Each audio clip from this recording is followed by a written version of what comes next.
In 2017, a group of 7 friends were wandering through this forest in New Zealand, trying to get to the secret swimming spot. And as they're walking along this dirt trail, far away from a road and basically where no one can see them, they suddenly hear this high-pitched shrill siren sound coming from somewhere off in the forest. And so the group then stop and they listen to the siren.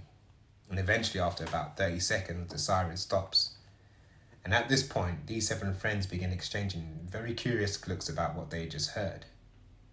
But ultimately, they shrug it off and just keep on walking. Little did they know that that siren was trying to tell them to turn around and go the other way. Let's get into it. On the morning of Monday, February the 6th, 2017, a group of 7 friends who were all college age and living in New Zealand began packing up their cars and getting ready to drive back to Auckland, the biggest city in New Zealand. The night before, the group had been out on Lake Tikitapo for a big concert called Flocella, where audience members would listen to the music while floating around on big blow-up rafts and floats. After the concert had ended, the group of friends had left the lake and headed to a nearby relative's house, where they had a quiet after party with a couple of drinks, and everyone went to bed around a little bit after midnight. This morning, the group had gotten up early because they wanted to get on the road as soon as possible to try and beat the traffic. It was bound to crop up that day on the way back to Auckland.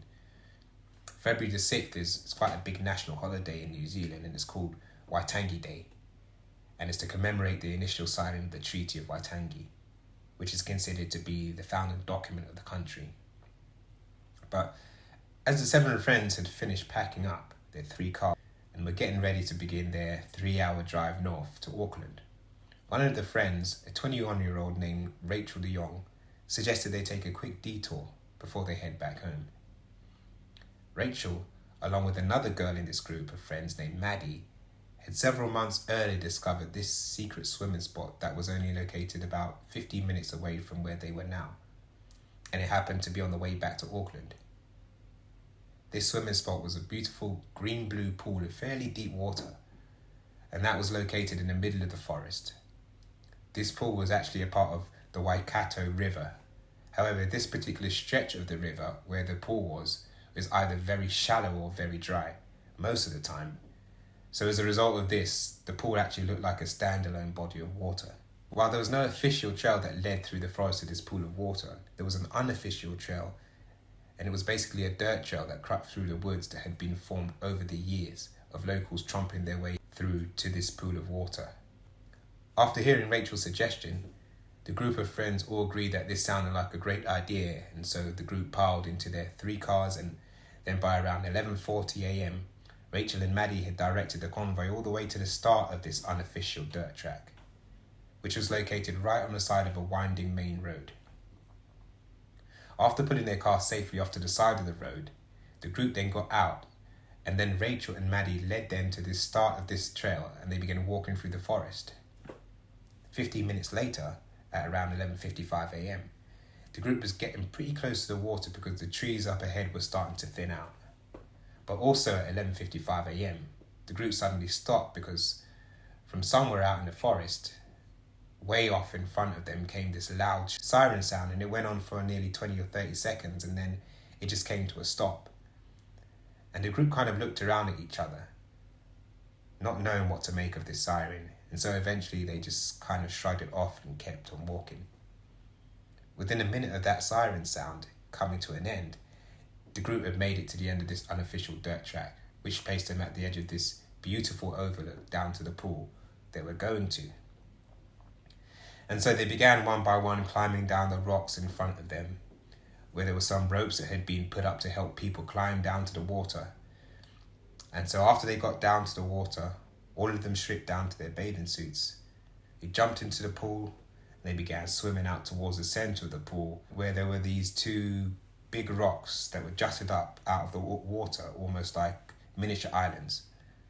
And so Rachel and the other women, so 5 of them, they climbed onto one of the rocks, and the 2 men who were part of this group climbed onto the other rock. And so they got up onto these rocks, and they're looking around, taking in the sights. And then at 11:58 a.m, another siren blast across the forest.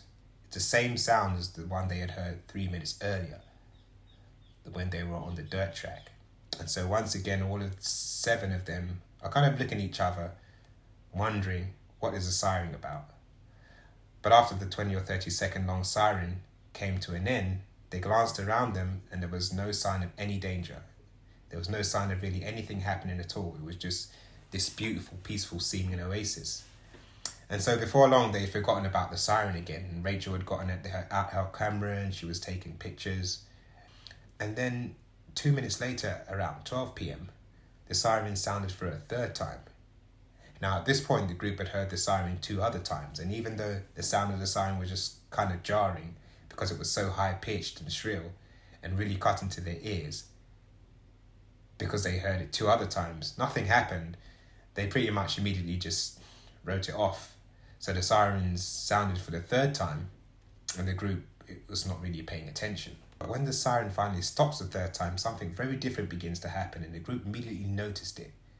When the 3rd siren came to stop, the friends started to hear a new sound, and it was coming from the same direction the siren had been coming from, which in fact was upstream. Even though this river was basically dry, they could turn and look uphill and they could clearly see where the river would go if it was full. And so, like, the friends, they turn and they look upstream and they're listening to this really loud kind of smashing sound that's coming from that direction. And they're exchanging looks at each other, trying to figure out what sound it could have been. And then all of a sudden, they see a white wall of water that comes crashing around the corner and begin barreling straight down the riverbed towards them. By the time the friends had even processed what they were seeing, the water had reached a pool.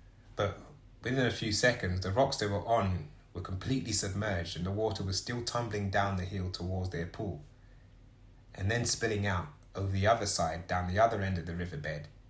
And they're thinking to themselves, if we don't get off these rocks soon, we're going to get swept downstream with this water. And so the 2 men who were on their own rock, they leapt to a rocky outcropping that was slightly higher up and was connected back up to the forest. And so this rocky outcropping represented a safety. And so once they were up there, they turned around and they yelled to the 5 women still stranded on their rock to try and swim over to them. And the guys would grab them and pull them to safety. But by this point, the girls are looking around, the water's up to their knees and it's rushing past them. They can barely keep their balance. They know if they attempt to swim in this water, they're going to immediately be taken downstream with it. And so the group very quickly decide their only choice is for the women to literally jump and grab the men who have their arms outstretched for them. And so Rachel de Jong, she was the first one to try this. She leaps off the rock, she grabs the guy's arm and she gets pulled to safety. And then she turns around and she and the other 2 men continue to get the women to jump off the rock to them. And at first it's going fairly well until they get down to the second to last woman. She grabs one of the guy's arms and then both of them lose their footing, and the guy and the woman, they both get swept away downstream. They're gone. Rachel's basically stays calm. She moves to the position where the guy had been who had just got swept away. And she takes out her GoPro camera, her selfie stick, and she extends it out to the last woman who's out on the rock. Her name is Alice. And she tells Alice, jump and grab the selfie stick. So Alice, who's almost completely submerged in the water now, makes this frantic jump to grab onto the selfie stick. And she grabs it for a second, but then she loses her grip. She begins being swept away, and Rachel, who at this point was completely safe, immediately jumped into the rapids after Alice. She grabbed Alice. She attempted to turn around and grab the rock to stop them, but she couldn't get a grip. And she and Alice were also swept downstream and out of view. 2 weeks before Rachel, Maddie and Alice and others had gone to this secret swimming spot, a warning sign, like a physical warning sign that warned people not to go near this river, don't go near this pool, was stolen. And that warning sign was normally placed at the very beginning of the unofficial dirt track that the 7 friends took to get to the pool. Meaning, when the 7 friends got out of their cars and began hiking into the forest to go to this pool, they wouldn't have understood the danger of where they were going. Now, it's true that Rachel and Maddie had previously discovered the swim spot several months earlier. However, it seemed like they had just learned that this swim spot existed and how to get to it. It didn't seem like they had literally walked this trail and got into the pool, and so very likely they wouldn't have known about the dangers this place posed. The pool of water they were swimming in was not actually dangerous itself. It was only dangerous because the pool was located in the middle of a spill zone. About 650 feet upstream of the pool they were swimming in is a dam, and 3 to 4 times a day they opened their gates, releasing about 20,000 gallons of water per second down this mostly dry riverbed.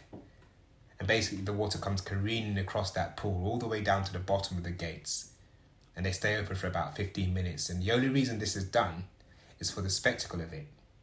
It's to show tourists what this riverbed looked like before the dam was built, and what this riverbed looked like before the dam was built was a raging rapid. On February 6, 2017, the dam was set to spill at 12 p.m, so those sirens of friends heard at 11:55, 58 and 12 were all warnings that a spill was about to occur. But of course the 7 friends had no idea. After the 12 p.m. spill had finally ended, the 3 friends who had made it to the rocky outcropping and had not been swept away by the current went to look for the other 4 who had been swept away. And they would find 3 had miraculously survived, but 1 had not. The sole fatality was 21-year-old Rachel de Jong, whose idea it was to come and swim at the spot in the first place. Rachel was also the woman who had left safety and jumped back into the rapids to attempt to save her friend Alice. Today there are many warning signs and fences that have been put up around the Waikato River and to prevent people from getting too close, because the dam, still despite the fatality, spills several times a day.